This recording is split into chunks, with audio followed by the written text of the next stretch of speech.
What do you do when you are hit with the worst storms of your life, when life just keeps throwing you lemons after lemons? This is the show that is all about perseverance and resilience. Good morning, everybody. This is Wake Up Well. All right, so we've all been thrown a curveball recently, and of course, we've all been thrown curveballs in our individual lives as well. But how do you wake up in the morning? How do you keep going when things keep happening? Well, my guest today is a very good friend of mine. His name is Jay Schwartz. He is a celebrity publicist who's worked with clients like Gladys Knight and Scott Bakula.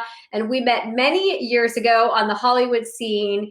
And his life has been an interesting one, to say the least. And he was hit with his own personal issues most recently. So we're going to chat about all of that with my guest, Jay Schwartz. Good morning, Jay Schwartz. Good morning, Laura. You are looking good.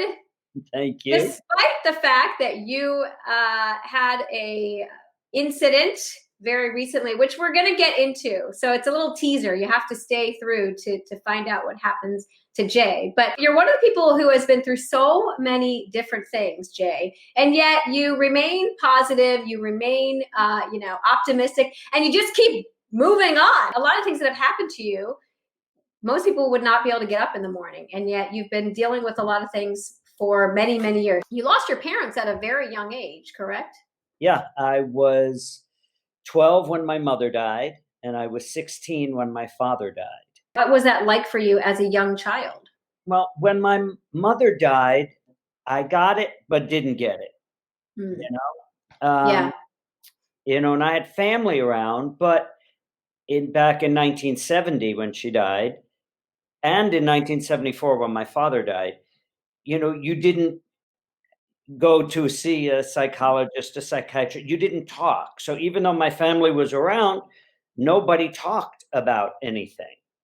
After my mom died, I moved to Miami Beach with my father, and making lemonade out of lemons. I wound up connecting with what I call my Cuban family. They were cousins, actually, and we were thick and thin through everything that was going on in life, and it turned out okay until my father died while we were living in Miami. And then I had to move back to New York to live with my brother and his wife and kids. And that was a very challenging time. It was, again, very stressful. I was only 16. I started to have stomach pains and wound up finding out that I had an ulcer at the age of 16. I think my coping mechanism at the time was, just put it away, bury it. And that has been a recurring theme in my life for all of the things that have happened to me throughout my life. I just, bury it. But you were faced with choices in your life at that time at a very young age to say, okay, now I have no mom, no dad, and you're not even 18 years old at the time. And you can either go down the path of drugs and alcohol to numb your pain, or you can, pick yourself up and dust yourself off and keep going. And even though you struggle with the things that went on in your life, you were someone that just had to keep going. You had to figure out how to make it on your own somewhat, correct? Because what's the alternative? I always had the right moral compass. You learn to go forward because that's what life is putting in front of you. Mm-hmm. You don't really get a chance, or I didn't, I think, because of the fabric of my life, of how I was brought up, that there was any other way to go. Yeah. Did your parents leave you with a sense of that? Did your parents, did they know that they were going to be leaving this earth? Did they leave you with a sense of, how to handle all this and what to do? No, I don't think they were ready to go when they went.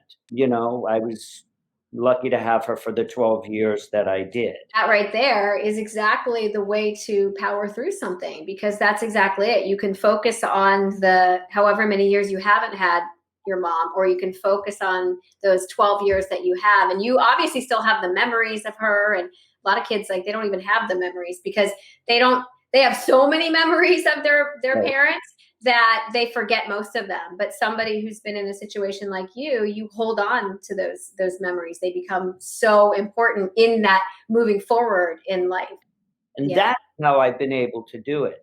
But, after, I've had three more deaths after my parents. Yeah. It's like, how much can be thrown at you? How many lemons can just be lobbed at you at once? After my father, he was 74, my grandmother in 79, and then my sister died in 1992.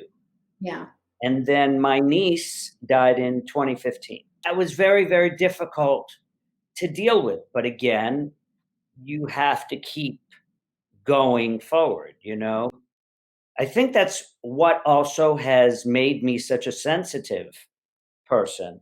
I cry at the drop of a dime. I didn't know you when your parents, obviously, and sister had passed, but I knew you when your niece was Right. going through her stuff. So I know how hard it was on you, but I also know that you still got up every morning, kept going, and you've never been one to let that pain stop you from getting up in the morning. And there's lots of people who couldn't get up in the morning, and they just they go into bouts of depression and they don't want to keep going. They can't even go to the gym or do anything. And I've never known you to be somebody who's ever done that. I've always known you to get up in the morning, keep going despite what's going on. And you also recently lost a really good friend of yours, a publicist that very well known in Hollywood. My first business partner, Nancy Ryder, she contracted ALS 5 years ago, 6 years ago, maybe.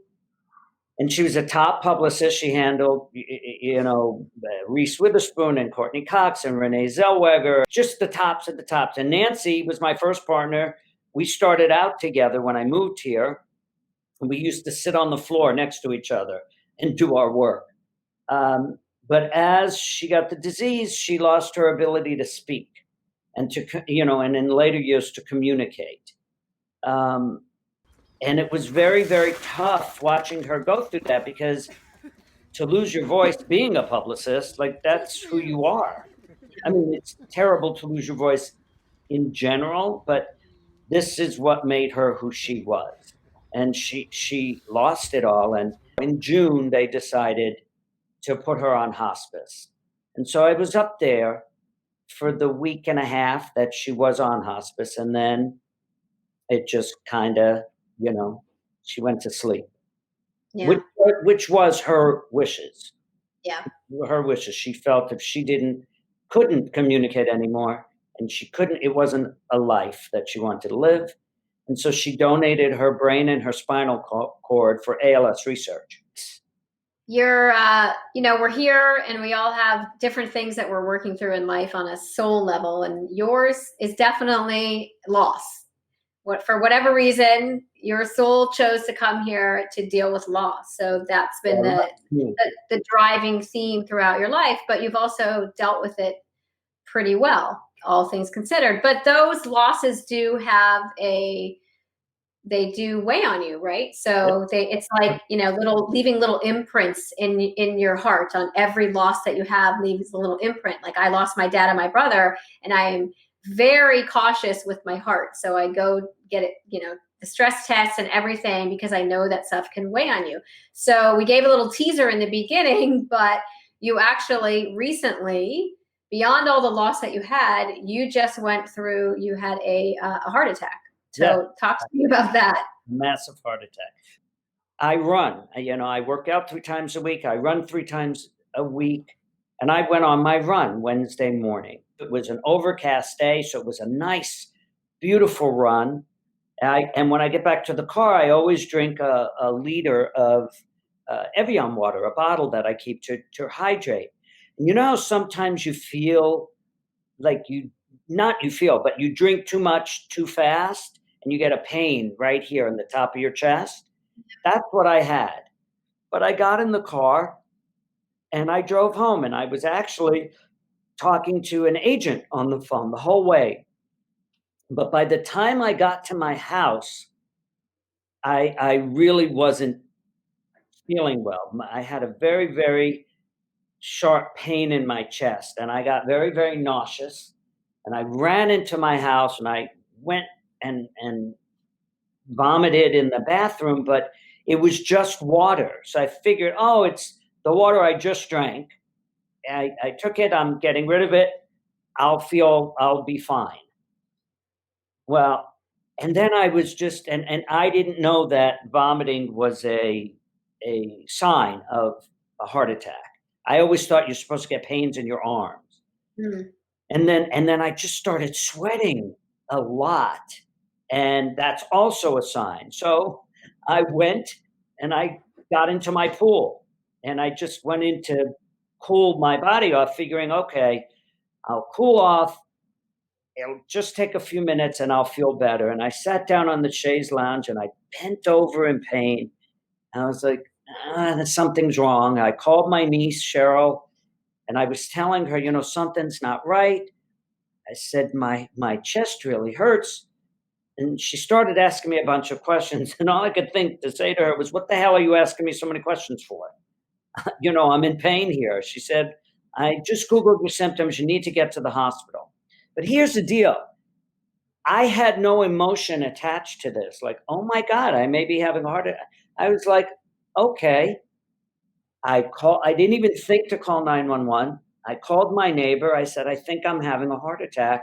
Can you take me to the hospital? And the hospital is very close to where I live. I'm just laying there looking up at the ceiling like, la-di-da, okay, now what? But not thinking of anything. And then I start hearing the doctor talking to the people in there while he's doing the procedure. And so I figured, you'll like this, Laura. I figured, well, if they could talk, I can talk too. I'm Jay Schwartz. I can talk. Like, let's just have a conversation. So I asked a question, and he said, I can't talk to you now. I'll talk to you when I'm done. And this is what I remember thinking. What a dick. This guy is so rude. I'm going to report him. Right. Not having any thought of, shut up. He's trying to save your life. Right. So when he was done, he came around to the other side to talk to me and said, look, you just had a massive heart attack. You had 100% blockage. This is the heart attack they call the widowmaker. Of all the heart attacks, this is the one you don't want to have. Mm-hmm. And he said, but you're going to be fine. And, you're done and I'll come see you later. And then they took me up to ICU. I spent 2 days in ICU. I have to say, I had a really great nurse as soon as they took me upstairs. His name was Anton. And he said, don't worry, I got you. And he stayed with me and just made me feel calm, as opposed to if my mind started to go, I don't know what would happen. But then my phone just kept blowing up. And so I was on the phone, just normal business, just as before I went in.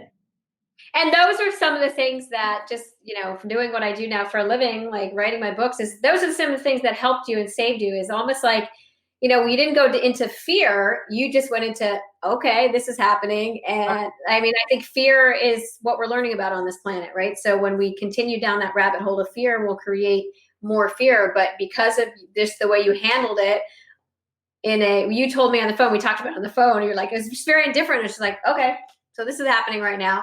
And I think that really is what just helps you get through it more quickly, rather than, oh my gosh, am I going to die? Oh my gosh, someone's going to have to plan my funeral. What's going to happen to this? What's going to happen to that? You just kind of leveled yourself out in a way, as if you were, almost as if you were out of your own body watching it all happen, and just kind of stayed there in that calm.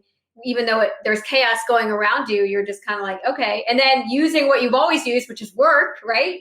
To persevere. That's exactly how you got through it as well. Right. I still don't have any emotion. I think maybe it's starting to creep in a little bit now, but for the most part, okay, it happened. People say, how are you doing now? I'm like, I'm good. Yeah. Just the same as I felt the morning of the run. And when the doctor did come in to see me, I said, well, did the run trigger this? He said, no, this was going to happen when it happened. He said, you're very lucky for two things.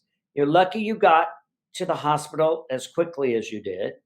And you're lucky because you're in such good shape. He said, that's what saved you. But you also went already back into exercise. So you've been already out hiking and going into the. Yeah. Well, the doctor said he wanted me back running like I did that day. I went to see him for a follow-up like a week later, and I put him on the phone with my trainer, and he told him what to do and how to do it. And so now I've been back in the gym for 3 weeks.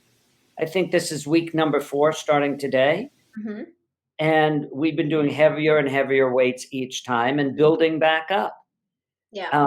And I've been walking, and I've been back up to Fryman Canyon where I run, and I've been hiking. And what's the prognosis going forward when it comes to the heart? He thinks I'm going to be fine. Okay. You know, they have me on medication, take Yeah. 4 pills a day. This is also due to high cholesterol. My doctor had been telling me for years about cholesterol. I never did anything. Yeah. I just never paid attention. Yeah. And in March, when the pandemic started, he gave me some cholesterol medicine. And then I went back in April for a blood test to see if the cholesterol pills were working, and they were. And then, but I guess too little, too late, right? Yeah. Well, then you go. It's about listening to that intuition when something feels wrong. Make sure that you're dealing with that. Where do you go from here, Jay? Where do you go, and how do you continue to heal and persevere and get stronger? Well, I'm way more now trying to get rid of any type of stress and not react to things. You know? Those are those perspective things that you have to look at, look at it and put it in perspective and say, is this really worth the stress? Is this really worth upsetting me in my life? And I teach meditation. So it's all about take a deep breath, then decide how you want to react to every situation. One thing I will tell you, and I felt this very strongly recently, is all of those people that you've lost in your life, like they definitely are you have a team of angels and guides hanging around you that have always been your cheerleaders and part of your life. So as hard as it is to be without people in the physical form, they do hang around us for sure. And you definitely have, your little, it's like a football team of Jay Schwartz angels around you. I definitely believe that. And then, I also, the unconditional love, I've had, dogs, and, they say you get one that's that special one. So I had Max, and he died a year ago in February. That really took a toll on me. Yeah. That one really, really, really took a toll on me. But I know they're all around. And actually, I've just made a call on a list for the next litter of puppies to get. So hopefully in November, maybe we'll have a new puppy here. But that really is, Jay, like even like getting a dog that's part of the healing. Like, how do you move forward in life when things are not in your favor and when things are happening? Like, what's something that's going to bring you unconditional love? And if an animal brings you an unconditional love, then that's just enhancing everything. It's helping us, especially like even me, I've thought of getting a dog recently too. And during these times when it's hard, I think more pets have been adopted in the last probably 4 months than have been adopted an entire year because of that. They're very find those things. Yeah, very, very calming, and it is unconditional love. Yep. The other thing is now I'm thinking I want to enjoy my life and do everything and anything that gives me joy. Mm-hmm. So, if it makes you feel good, go ahead and do it. What are you waiting for? Because I used to have a little slogan on my signature: life's too short, make every moment work. Every moment count. And this is true. You could be over in a split second. So why not? If you're going to have something, if giving away stuff makes you feel good, if it just gives me gratification to make me feel good. I have 2 classic cars. Now I'm thinking of getting another one. Yeah. Just because Right. And I mean, and that's what happens when you have all these things that happen in your life. You get those perspective and you look at it, and and it's true. Like we're meant to be experiencing joy in life. So Mhm. why do we do things? Why do we always do the opposite of something? If it brings you joy, do it. If it doesn't, don't do it anymore. And I think that's so important for people to understand. And you can only get that when tragedies happen, or when you've been handed those lemons Right. in your life, is go out and do what brings you joy and happiness and peace. That's what's most important in life. And I'm trying to create that for myself. Well, I'm glad you're still here and your heart's still Thank you. ticking and you keep Thank you. going. And let's hope that maybe you're in a winning season, and that now, instead of learning about loss, because I feel like you've actually learned what you were meant to learn through all of that, about joy being the number one most important thing in life. And now you don't have to learn any of the more of those lessons. And now you're in that season of life where it's just lemonade and very few lemons. Yeah. All And right, Jay. like I said, just last thing, I'm lucky. I have my sister Michelle. I have her kids and her grandkids. I have my brother Sonny and my sister-in-law Arlene, and I have Susie's kids and Cheryl's kids, and my other niece Sharon. So I'm lucky I have this Yep. around me, and that is all love that Yep. comes back, and I'm really very grateful. I'm And you grateful. you You know, focus on what you do have instead of what you don't have, and that's yeah, an important. yeah. Absolutely. All right, Jay. Well, it was good to spend quality time with you, and thank you for sharing your story. Some of the stuff I didn't even know, so I got a little Jay life lesson as well. And I'm looking forward to many more years with you, and more healthy things from you.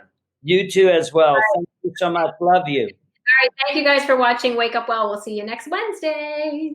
Bye.